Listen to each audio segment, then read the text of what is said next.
Hello. Today, we will explore a mysterious case that occurred in the state of Connecticut, USA.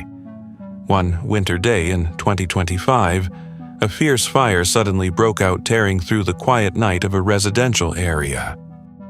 The police quickly arrived at the scene to investigate. Initially, they thought it was just a normal accident. However, when a man was found, they realized that this case was not simple at all. From there, a secret that had been buried for 20 years was gradually revealed. Connecticut is famous for being one of the wealthiest states in the U.S. with a fairly high per capita income. As for Waterbury, a city located in the southwest of the state, it was once dubbed the Brass City because it used to be the world's largest brass manufacturing center. However, in recent years, the industry here has gradually declined, causing the city's development to stagnate. And it is in those seemingly peaceful hidden corners that violent crimes and silent evils hide themselves, sometimes even more terrifying than what happens in plain sight. Please hurry, it's 2 Blake Street, there's a fire. Okay. Oh my God, there's a fire, I'm trying to... Ma'am, what's 2 up Blake there? Street. The TV, I don't know, my son, he was a stepson, he's in his room, and I don't know, he did something with the TV. I was sleeping, I fell asleep. See flames or smoke? Yes, come on, Steph, come on. Okay, can you get... Yes, we need an ambulance, please. Okay. Please, we need an ambulance. Ma'am, all right, you said something's on fire and now you need an ambulance. What's going on there? Yes, his room, the TV in his room. Did he get injured? Is he on fire? Yes, he's injured. Please, send the ambulance. Ma'am, I'm going to send the ambulance. I need to know what's going on and why they're going out there. Where is he injured? I don't know. I don't know. He's kind of passed out. He's out of it. Please. February 17th, 2025, a quiet Monday evening. At 8:42 p.m., the city was immersed in the silent night. The streets were empty of passersby. Suddenly, the local police switchboard received an emergency call. The woman calling sounded extremely panicked, saying there was a fire, and repeatedly asking for an ambulance to be dispatched. Just 5 minutes later, the police force arrived at the scene. From the footage recorded by the police dashcam, we can clearly see that when they arrived, firefighters were already present and actively putting out the fire. The police walked around to the side of the house, knocking on the glass door to signal the people inside to escape quickly. Right after that, a woman carrying a small dog in her arms rushed out of the front door. She stood in front of the door, screaming something in a panic. The police immediately approached to ask about the situation. Come down, come down. Come on, down. Who else is in the house? Who else is in here? My stepson is in here. How many other help people? him out. Listen, That's it. I have 2 cats. Everybody's out? Yes.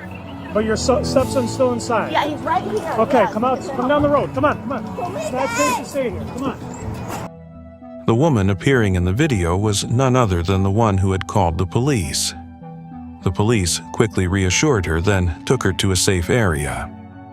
At the same time, right behind the woman, a horrifying image appeared. A firefighter was carrying a man in his arms.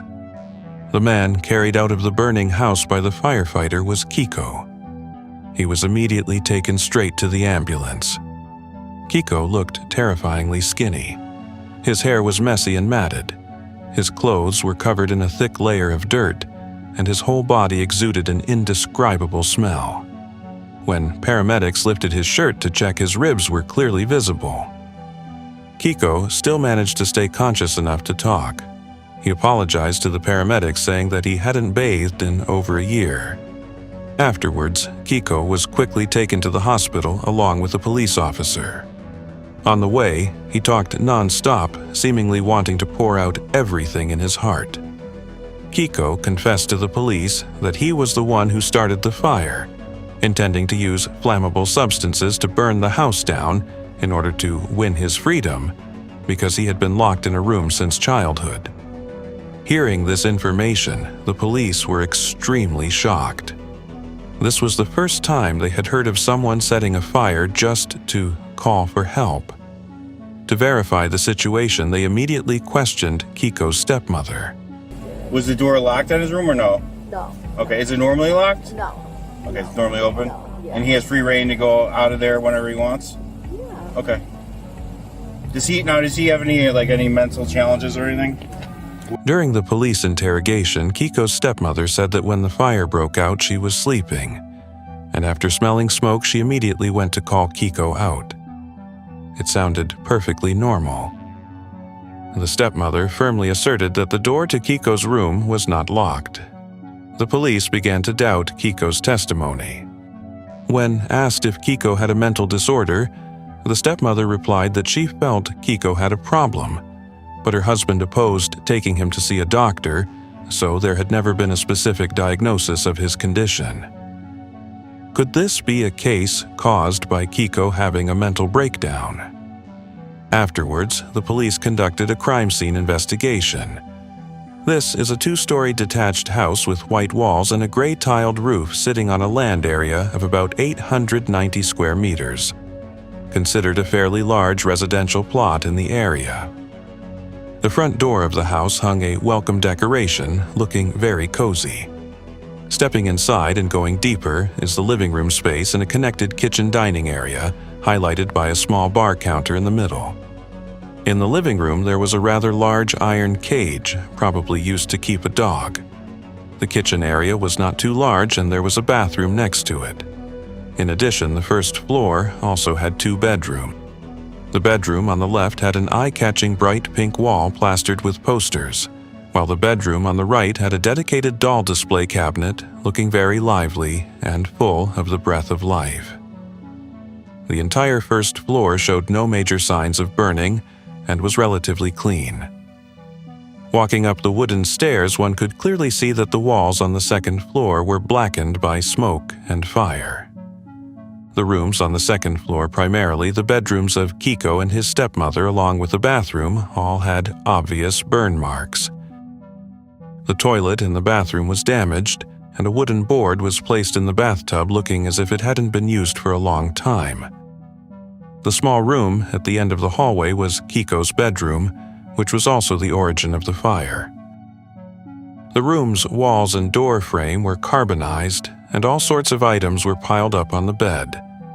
The police found unburned pieces of paper in the room, and notably, they discovered a sliding latch on the outside of the door, which could be used to lock the door securely from the outside. These details seemed to match Kiko's testimony. The police decided to continue questioning Kiko's stepmother. However, surprisingly, she said she had consulted a lawyer and would not answer any further questions. Through investigation, the police discovered that Kiko's father had passed away a year ago. Now, it seemed the only way was to look for clues from Kiko himself. However, no one expected that what Kiko revealed was not an ordinary family conflict, but a story capable of shocking the entire United States.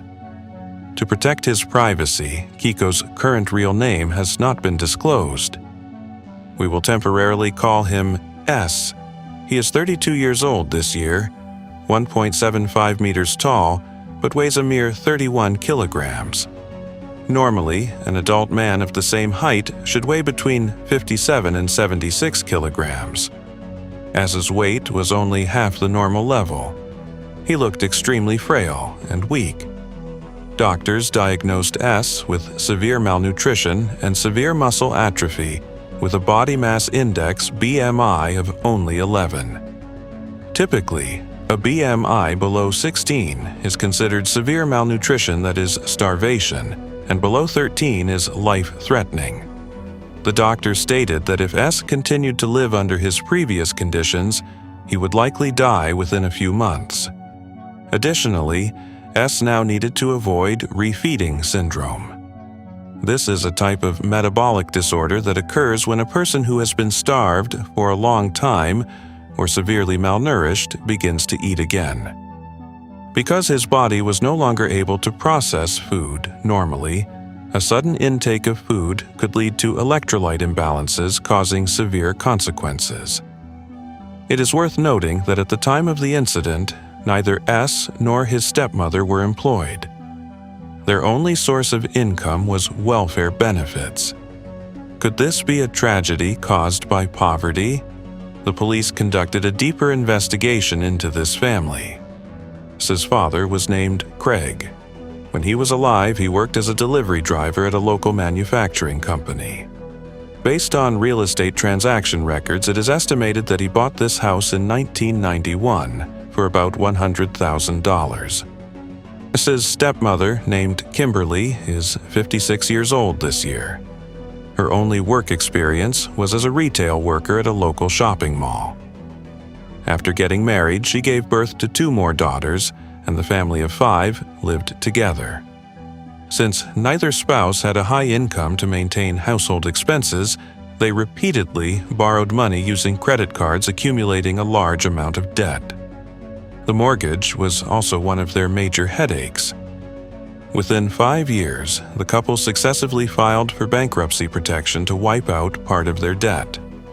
Overall, this family indeed had financial problems. However, the strange thing is that among the 3 children, only S dropped out of school to stay home. Every month, the father paid $450, equivalent to about 10.8 million Vietnamese dong in tuition fees for the 2 daughters. These 2 daughters also had no health issues whatsoever. The 2 spacious, beautifully decorated rooms downstairs were the daughters' bedrooms. Separated by just a wall, S lived a completely different life compared to them. Furthermore, in this family's financial expense list, pets and cigarettes were prioritized far above S's basic survival. Every month, they spent $80 on their pets and $180 on cigarettes. In the law enforcement video recorded after the fire when firefighters carried S past her, Kimberly seemed entirely unconcerned, only telling the police, "My dog is shivering." Obviously, S's severe malnutrition and the reasons behind this fire were not simple at all. Sometime after the incident, S's health stabilized. He accepted the police's request for an interrogation and recounted his unbelievable experiences since childhood. S said that although he had lived with his stepmother Kimberly since he was little, she was never good to him.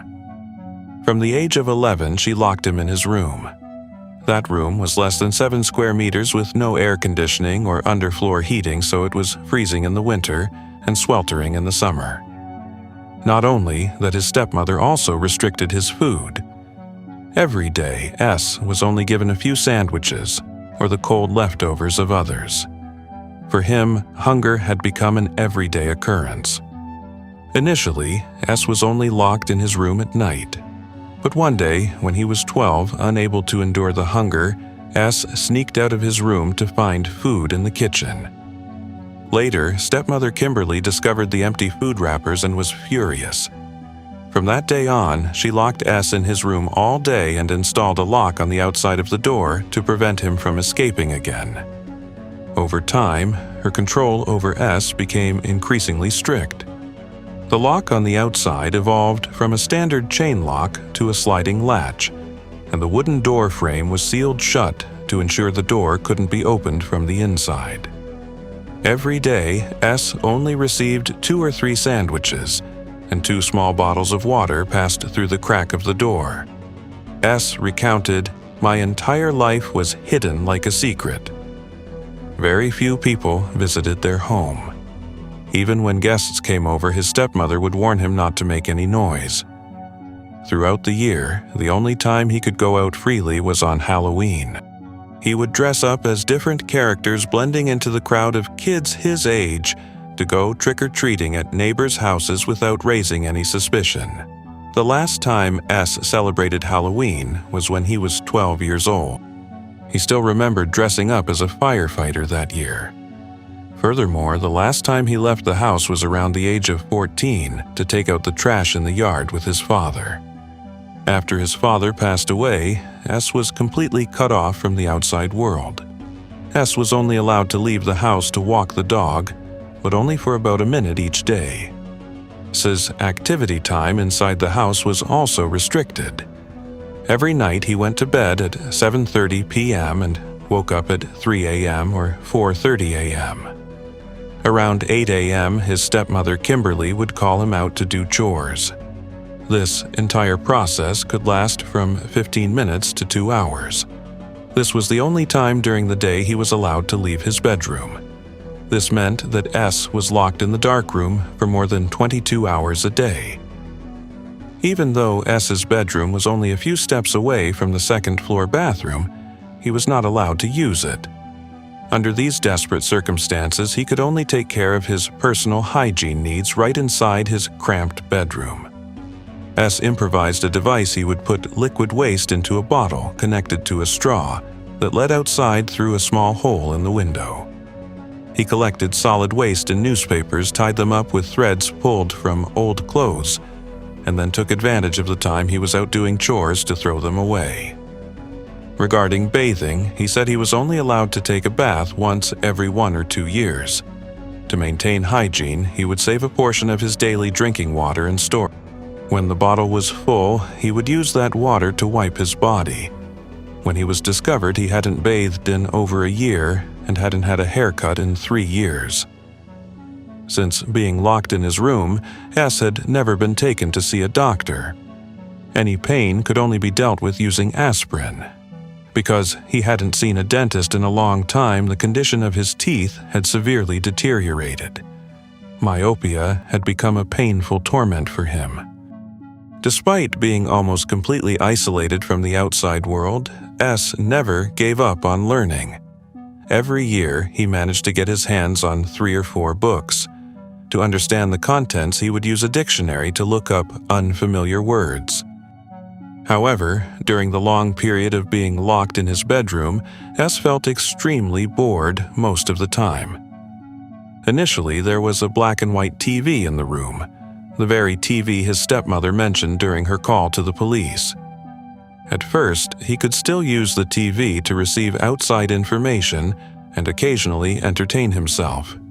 But due to technological advancements, the analog signal for the black and white TV stopped working, making it unusable. After that, S could only rely on a radio to know about the outside world. He told the police that he used the radio waves to distinguish the days and times.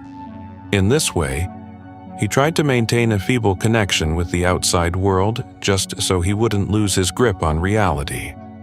When asked why he didn't tell others about these things or call for help, S stated that if he did, he might be locked up longer and receive less food. This was also why he never dared to open his bedroom window. Stepmother Kimberly also threatened him, saying that if he told anyone else, she wouldn't let him see the sunlight the next day. S had once found weapons while cleaning the house, which made him even more terrified and convinced that everything his stepmother said was true. 2 years prior to the incident, S found a lighter in one of his father's old jackets and secretly hid it. From then on, he began plotting his escape. Later, while doing chores, he saw a flammable label on a bottle of hand sanitizer, so he conveniently grabbed a bottle and took it to his room. On the day of the fire, as usual at 8 a.m., Kimberly let S out of his room and ordered him to wash the car. Afterward, he received 2 sandwiches and 2 bottles of water and was locked back in his room. At 7 o'clock p.m., Kimberly told him to replace the bulb on a small Christmas tree on the bar counter, but he was unsuccessful. By 8 o'clock, PMS heard the sound of Kimberly's bedroom door closing. She was probably getting ready for bed. It was at that exact moment he decided to change this repetitive daily life. S used the lighter to ignite the hand sanitizer and papers. When the flames flared up, he started stomping his feet and shouting loudly for help. Kimberly woke up, found the second floor engulfed in thick smoke, and immediately opened the door to S's room. As the fire grew larger, they both went downstairs. During this time, S fell to the ground. Kimberly told him to go to the first-floor bathroom to wash his face and clean off the soot. But S fully understood that the reason his stepmother did this was not out of concern for his safety, but because she didn't want the firefighters to see his terrible condition and get suspicious. S resolutely lay on the ground, intentionally refusing to get up. He believed that letting the firefighters rescue him was the only way to escape this situation. Afterward, Kimberly called the police. She grabbed her dog and ran outside. By the time firefighters entered the house, S was huddled under the dining table. At the same time, Kimberly's 2 daughters also arrived at the scene. Because S heard Kimberly shouting at her daughters, telling them to remove the lock from the outside of his bedroom door to avoid detection. After learning of S's story, the Waterbury police chief commented, "It is horrifying to think that anyone would treat a human being like this, let alone a relative, someone with guardianship responsibilities acting as a parent. In my 33 years in law enforcement, this is the worst treatment I have ever seen." However, there was still one point in this story that baffled the police. S had been locked in his room for 20 years. Throughout that long agonizing period, did no one notice he had disappeared? Especially his father, living under the same roof, did he not know what his son was enduring? As the investigation went deeper, the rest of the story surpassed everyone's expectations. S's biological mother was named Tracy. She fell in love with Craig S's father very early on. At the age of 17, she gave birth to a daughter. But later, the Department of Children and Families determined that this baby girl suffered from shaken baby syndrome. This is a condition where an adult, out of anger, loss of control, or mishandling, while comforting, uses severe force to shake an infant, resulting in serious brain damage. As a result, Tracy lost custody of her daughter. 3 years later, she gave birth to S. The relationship between her and Craig gradually deteriorated. At that time, Tracy had just turned 20 and had almost no savings. She thought the children would be better off living with their father. When S was 6 months old, she surrendered custody of S to Craig. That was also the last time she saw S. More than a year later, Craig married Kimberly. Then, from the age of 3, S's food began to be restricted. Prolonged starvation and lack of water taught him how to survive in a pitiful way. He scavenged for food in the school trash cans, and unable to bear his thirst, he drank water from the toilet. S repeatedly stole food from his classmates at school, which caught the attention of his teachers. The elementary school principal stated that since the late 1990s, they had noticed this boy was unusually skinny and always seemed hungry. They even frequently used their own money to buy him lunch. In 2004, when S was 11 years old, he was taken home by his parents and stopped going to school. When the principal and teachers inquired about the boy's condition, they were told that S was studying at a different school, but they couldn't find any relevant records. Later, they were informed that S was being homeschooled. In reality, however, by this time, S was completely locked in his room. The principal had even asked neighbors to help keep an eye on S's situation, but the answer they received was also that he was being homeschooled. S's classmates also called the Department of Children and Families, saying they hadn't seen S in a long time and suspected something bad had happened to him. Later, the department authorized the police to go to the house for a welfare check. From the dispatch records, it can be seen that stepmother Kimberly stated this was the second time relevant agencies had come to confirm S's situation. After checking, the police concluded that S looked very healthy and happy. Not long after, the police came to S's house again. This time, it was Craig S's father who proactively called the police. He told the police that he and his family were being harassed. He suspected S's elementary school principal had repeatedly called various agencies to try and interfere in his family affairs. But because Craig had no evidence to prove the elementary school principal did this, the case had to be closed. When the former principal learned of S's current condition, she sadly said, "Since this child was 5 years old, everyone has been very worried about him. You could feel that something was wrong, and the problem was very serious. We all knew it and reported it, but no one took action. This is the biggest tragedy of the whole thing. According to S., his father and stepmother, his 2 younger sisters, and his deceased grandmother all knew he was locked in the room, but no one stood up to oppose this situation. The only person who cared about him was his biological uncle. His uncle stated that since 2004 he had never seen S again. In his memory, S was a skinny, gentle boy. He used to visit S on Christmas Eve continuously for many years. The family even asked about S's situation but were always interrupted by Kimberly, and she even refused to let him into the house.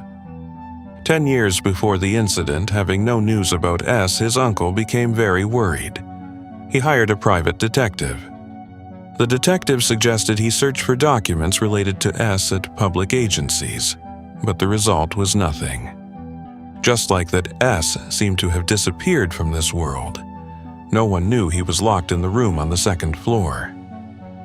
The neighbors living on the same street were all extremely shocked after the incident occurred.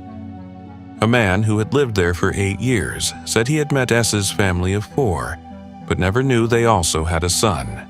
Know of anything? Hear of anything next door? Nope. Did you ever see the woman, or you obviously never saw the I kid? obviously saw the woman, coming in passing, but when I was asked about a son, I was shocked. I never even heard of or knew that there was a son until my stepdaughter told me the story about when she was sitting on the swing and she saw a little boy up in the window, or what she thought was a little boy.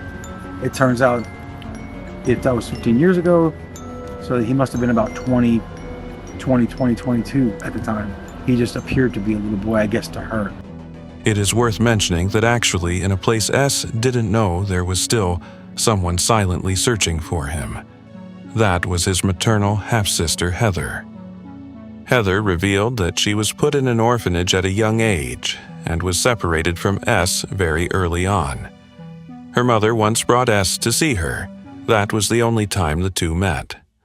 As she grew up, Heather began trying to find her younger brother on social networks like Facebook and frequently checked court record websites but still couldn't find any relevant information. It wasn't until after the incident occurred that her mother, Tracy, sent her a message saying that the man mentioned in the news was her younger brother. Heather almost couldn't believe it. Tracy expressed deep anger over what her son had to endure. She also hoped to rebuild a relationship with her son, but she understood that her son was an adult and would respect any of his decisions.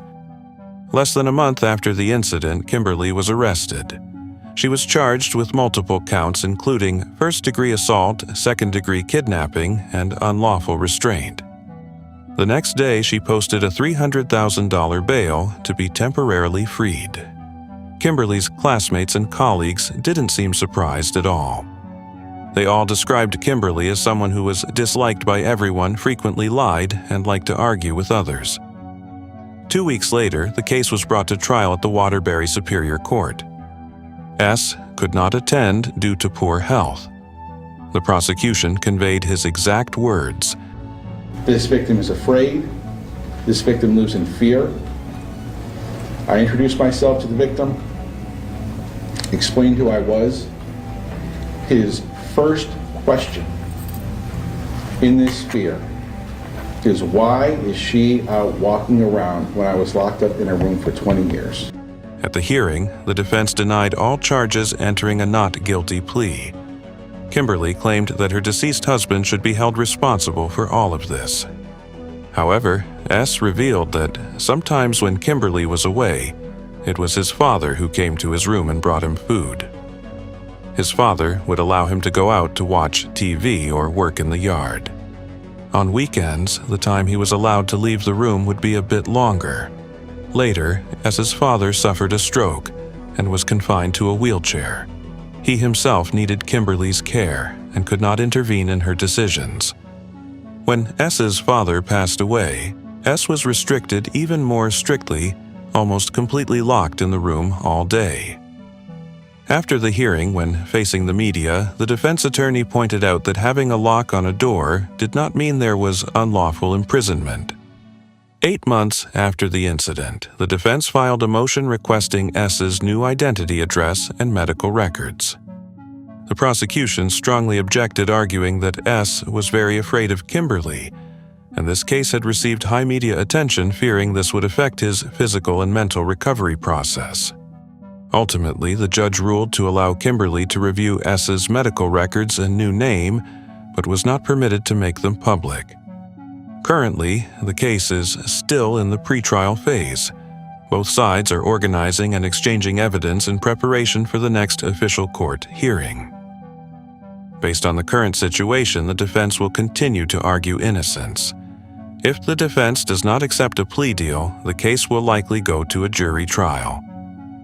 The trial is expected to take place in the summer of 2026 or later. After the case was made public, it generated widespread interest and debate. Many netizens argued that the Department of Children and Families had failed to fulfill its responsibilities leading to this tragedy. The department responded, saying they had visited S's home 6 times between 1996 and 2005, sometimes even after working hours. The staff believed the house looked clean, tidy, and had plenty of food. S himself also said everything was normal. The staff also spoke with S's pediatrician at the time, and the doctor said no issues were detected. Based on the information available at the time, they did not have enough evidence to confirm that S was being mistreated and could not remove him from the home.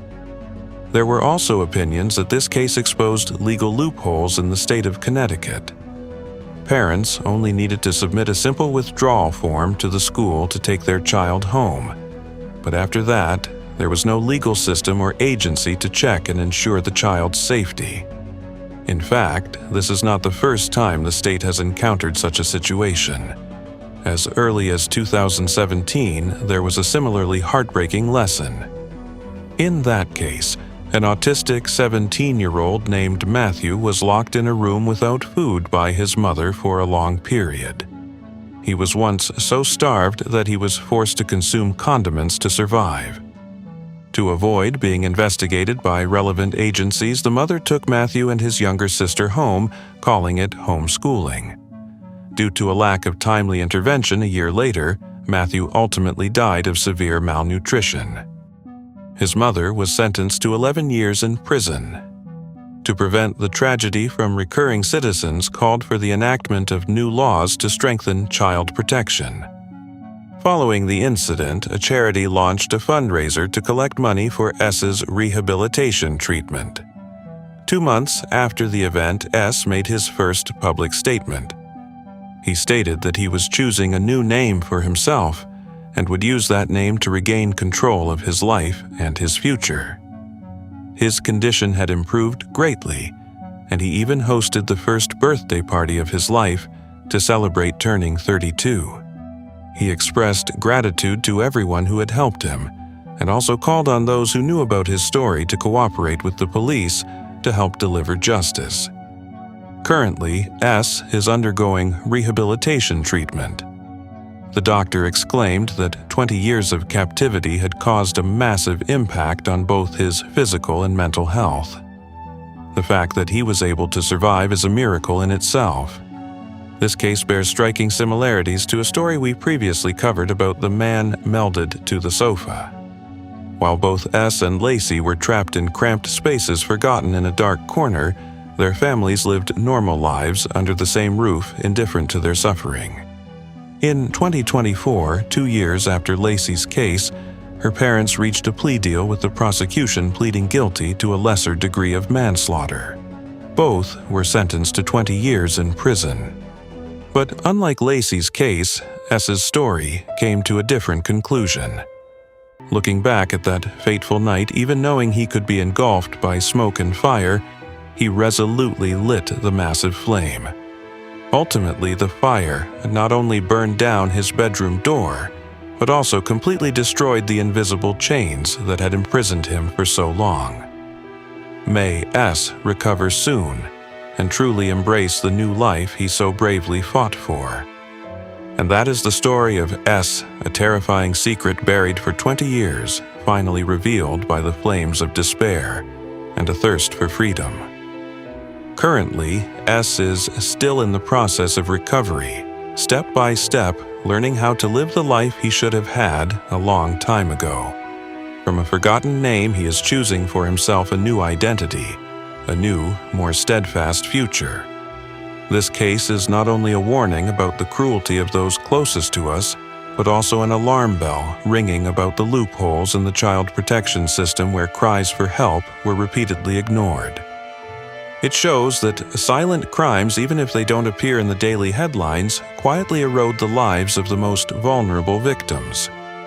His story, though full of tragedy, is also a testament to a fierce will to live.